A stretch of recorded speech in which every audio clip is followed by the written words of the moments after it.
Hello friends, welcome back to Ridhi kitchen. আজকে কিন্তু আমরা বানাচ্ছি দারুণ একটা রেসিপি, হালকা ফুলকা দারুণ একটা রেসিপি, যেটা আপনারা সকালেও খেতে পারেন বা বিকালের নাস্তাতেও। যদি ভাত, রুটি বা পরোটা খেতে খেতে খুব বোরিং লাগে, তাহলে এই রেসিপিটা আপনারা ট্রাই করতে পারেন। এটা ঘরে থাকা সামান্য কিছু উপকরণ দিয়েই কিন্তু দারুণ স্বাদের এই রেসিপিটা কিন্তু রেডি করা যায়। তো চলুন তাহলে ঝটপট রেডি করে নিই। এখানে আমি প্রথমে 1 কাপ চাল নিয়েছি। এই 1 কাপ চাল দিয়ে কিন্তু আপনি পুরো বাড়ির জন্য নাস্তাটা তৈরি করতে পারবেন। চালটাকে খুব ভালো করে কিন্তু আমাদের ধুয়ে নিতে হবে, কারণ চালে অনেক সময় অনেক রকমের নোংরা পাউডার মেশানো থাকে। তো সেই কারণে আমরা খুব ভালো করে ধুয়ে একটু ভিজিয়ে রাখলাম। এবার একটা গ্রিন চাটনির জন্য একটুখানি আদা কুচি নিয়ে নিয়েছি, আর একটু পরিমাণ মতো 2 থেকে 3 টাকার ধনে পাতা, আর দিয়ে দিচ্ছি 1 থেকে 2 চামচের মতো টক দই, মোটামুটি 100 গ্রাম। তারপরে এখানে স্বাদ অনুযায়ী দিয়ে দিলাম লবণ, একটু বিট লবণ দিচ্ছি, আর দিচ্ছি সামান্য পরিমাণে একটু চিনি, আর একটা কাঁচা লঙ্কা। এখানে কাঁচা লঙ্কাটা যদি বাচ্চাদের জন্য ব্যবহার করেন, তাহলে কাঁচা লঙ্কাটা অ্যাভয়েড করতে পারেন। তো দিলে কিন্তু দারুণ হয় খেতে। তারপর আমার এখানে দেখুন পেস্ট কিন্তু অলমোস্ট রেডি হয়ে গেছে। তো আমার এখানে চাটনিটাও রেডি। এবার চলুন তাহলে, চালটা ভিজে গেছে। চালটা আমি 4 থেকে 5 ঘন্টা কিন্তু ভিজিয়ে রেখেছিলাম। আপনারা চাইলে পুরো রাত ভিজিয়ে সকালেও বানাতে পারেন।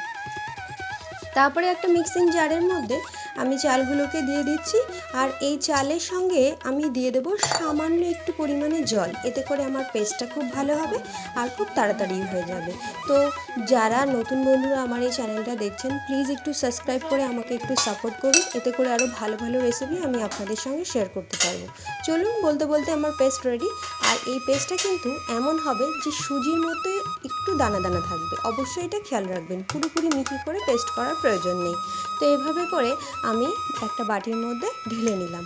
এভাবে বাটির মধ্যে ঢেলে নেওয়ার পর পুরো যেটুকু মিক্সির বাটির মধ্যে আছে সেটুকু পুরো ভালোভাবে এর মধ্যে দিয়ে মিক্সির বাটিটার মধ্যে সামান্য পরিমাণে একটুখানি জল দিয়ে দেবো। দিয়ে এটা এই বাটির মধ্যে কিন্তু ঢেলে দেবো। এতে করে আমাদের পুরোপুরি প্রিপেয়ার হয়ে যাবে ব্যাটারটা। আর ব্যাটারটা খুব বেশি ঘন বা খুব বেশি পাতলা করা যাবে না, আমি দেখিয়ে দেবো। তো এভাবে, আর আমি যেহেতু 1 কাপ পরিমাণ চাল নিয়েছিলাম, তাই 1 কাপের 3 ভাগের 1 ভাগ আমি সুজি অ্যাড করে দিয়েছি। এখানে অবশ্যই মোটা দানার সুজিটা নেওয়ার জন্য চেষ্টা করবেন। খুব ভালো করে আমি হাত দিয়ে ফেটিয়ে নিচ্ছি। আপনারা চাইলে এখানে যে কোনো রকমের চামচ, হাতা বা অন্য যে কোনো কিছু দিয়েই ফেটাতে পারেন। তো খুব ভালো করে আমি চামচ দিয়ে ফেটিয়ে নেওয়ার পর এর মধ্যে কিন্তু খুব ভালো করে একটু ফেটিয়ে নেবেন। এতে করে সুজিটা মিশে যাবে এর সঙ্গে। আর সুজিটা যেহেতু আমি দিয়েছি, তাই এটাকে অবশ্যই একটু রেস্টে রাখতে হবে। তো এর জন্য আমি এর মধ্যে পরিমাণ মতো লবণ, প্রথমে আমি সাদা লবণ দিলাম, আর তারপরে আমি একটু বিট লবণ দিয়ে দিচ্ছি।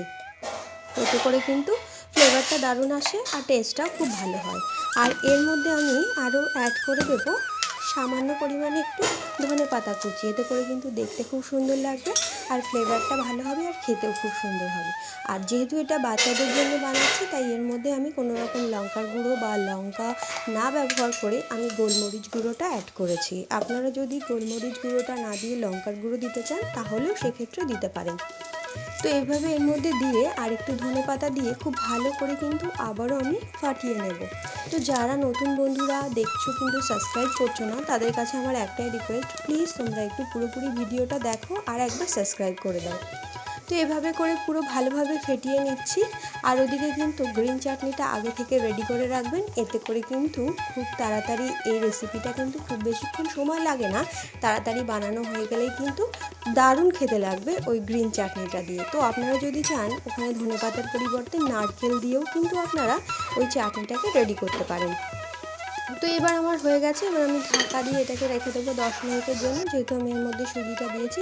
আর আমার কাছে যেহেতু কোনো তড়কা প্যান ছিল না, তাই আমি এরকম একটা স্টিলের বাটি খুব সাবধানে এরকম একটা সাঁড়াশির সাহায্যে ধরে এটাকে এর মধ্যে 2 চামচের মতো সাদা তেল দিয়ে দিয়েছি, আর দিয়ে দিয়েছি পরিমাণ মতো একটু সর্ষে। খুব ভালো করে যখন সর্ষেটা ফুটবে, তখন আমি এর মধ্যে দিয়ে দেবো রোস্টেড ছোলা। এখানে এই রোস্টেড ছোলাটা না দিয়ে যদি আপনারা চান ছোলার ডাল দিতে, তাও দিতে পারেন। আর আমি একটু চীনাবাদাম অ্যাড করে দিয়েছি, এতে করে কিন্তু খেতে ভালো লাগে। আর আমি এই কারি পাতাটা দিয়ে এখানে গ্যাসের ফ্লেমটা একেবারে লিভিয়ে দিয়েছি। কেন কি, গ্যাসের ফ্লেমটা বন্ধ করে দিয়ে কারি পাতাটা যদি আমরা দিই, তাহলে কিন্তু কারি পাতার ফ্লেভারটা ভালো হয়। এবার আমি এর মধ্যে পুরোটা কিন্তু ঢেলে দিচ্ছি। যদি আপনারা নারকেল দিয়ে চাটনিটা বানান, তাহলে কিন্তু ওর মধ্যে এই তড়কা একটু দিয়ে দিতে পারেন। এতে করে কিন্তু ফ্লেভারটা ভালো আসে চাটনির। যেহেতু আমরা ধনেপাতা দিয়ে করছি, তাই দেওয়ার দরকার নেই। খুব ভালো করে আমরা মিশিয়ে নিচ্ছি এই ব্যাটারের সঙ্গে। আর ব্যাটারের কনসিস্টেন্সি আমি আপনাদেরকে দেখিয়ে দেবো। খুব ভালো করে মিশিয়ে নিয়ে তারপরে আমি এর মধ্যে দিয়ে দিচ্ছি 2 চামচের মতো ফাটানো টক দই। এখানে টক দইটা না থাকলে নাও দিতে পারে, দিলে ভালো লাগবে খেতে। এবার ফাটানো টক দইটা দিয়ে খুব ভালো করে কিন্তু আমরা আবারও ব্যাটারের সঙ্গে মিশিয়ে নেব। এই ব্যাটারটা কিন্তু খুব সুন্দরভাবে রেডি করতে হবে, এতে করে কিন্তু আমাদের খুব জালিদার, স্পঞ্জি আর খুব সুন্দর হবে খেতে। তো এবার আমি একটা থালার মধ্যে খুব ভালো করে সাদা তেল মাখিয়ে নিচ্ছি। আপনারা এখানে ঘি বা বাটার যাই ব্যবহার করেন করতে পারবেন। আমি খুব ভালো করে সাদা তেলটা এখানে মাখিয়ে নিচ্ছি। ভালো করে মাখিয়ে নেওয়ার পর এই যে ব্যাটারটা দিয়েছি, এই ব্যাটারটা কিন্তু এবার আমি এর মধ্যে ঢেলে দেবো। ব্যাটারটা এর মধ্যে ঢেলে দিয়ে খুব ভালো করে নাড়িয়ে চাড়িয়ে কিন্তু আমি এই ব্যাটারটাকে থালার মধ্যে সেট করে দিয়েছি। আমি দুটো পদ্ধতিতে ভাপানো দেখাচ্ছি। একটা হলো গরম জলের মধ্যে একটা বাটি দিয়ে তার উপর এইভাবে থালাটা বসিয়ে দিয়ে ঢাকা দিয়ে রাখতে পারেন 10 মিনিটের জন্য। আবার একটা স্ট্যান্ডের সাহায্যেও কিন্তু এভাবে রেখে তারপর ঢাকা দিয়ে আপনারা 10 থেকে 15 মিনিট যদি রাখেন, তারপরেই দেখতে পারবেন দারুণ এই রেসিপিটা কিন্তু একেবারে রেডি হয়ে যাবে। দেখুন যেমনভাবে কেক চেক করে ওইভাবে টুথপিক দিয়ে চেক করে নিয়ে তারপরে এটাকে ঠান্ডা হওয়া পর্যন্ত আমাদের অপেক্ষা করতে হবে। এখানে আমার ঠান্ডা অলমোস্ট হয়ে গেছে। এবার আমরা এটাকে নামিয়ে একটা ছুরির সাহায্যে চারিদিকটাকে কিন্তু এভাবে করে কেটে নেব। চারিদিকটা ছুরি দিয়ে এভাবে একটু ছাড়িয়ে নিলে এমনি ছাড়িয়ে গেছে, তবুও আমি আরেকবার ছুরি দিয়ে একটুখানি ছাড়িয়ে নিচ্ছি। নেওয়ার পর আরেকটা থালা আমি পরিষ্কার থালাকে প্রথমে উবুড় করে দিয়ে তারপরে এই থালাটাকে দিচ্ছি। এতে করে কিন্তু কাটতে সুবিধা হবে। আপনারা দেখে নিন, খুব সহজেই কিন্তু আমরা এটাকে আরেকটা থালার মধ্যে ঢেলে দেবো।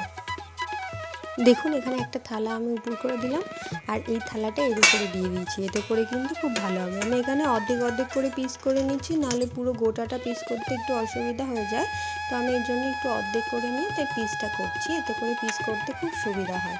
তো দেখুন নিজেদের পছন্দের মতো শেপ দিয়ে কিন্তু আপনারা পিসটা করে নিতে পারেন। আর তারপরে এরকম বাচ্চাদের টিফিনেও দিতে পারেন বা কোনো অফিসিয়াল লাঞ্চেও দিতে পারেন।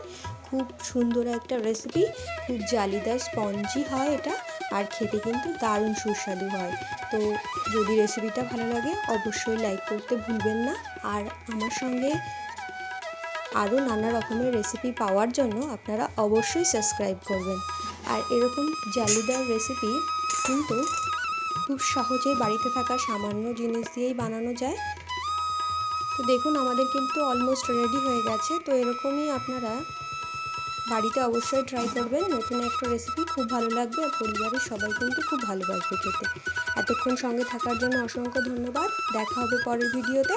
তো দেখে নিন কত সুন্দর স্পঞ্জি আর কত সুন্দর হয়েছে। আমি এখানে ভেঙে দেখাচ্ছি, খুব সফট আর খুব সুন্দর স্পঞ্জি হয়েছে। তো এরকমই কিন্তু চাটনি দিয়ে পরিবেশন করতে পারেন।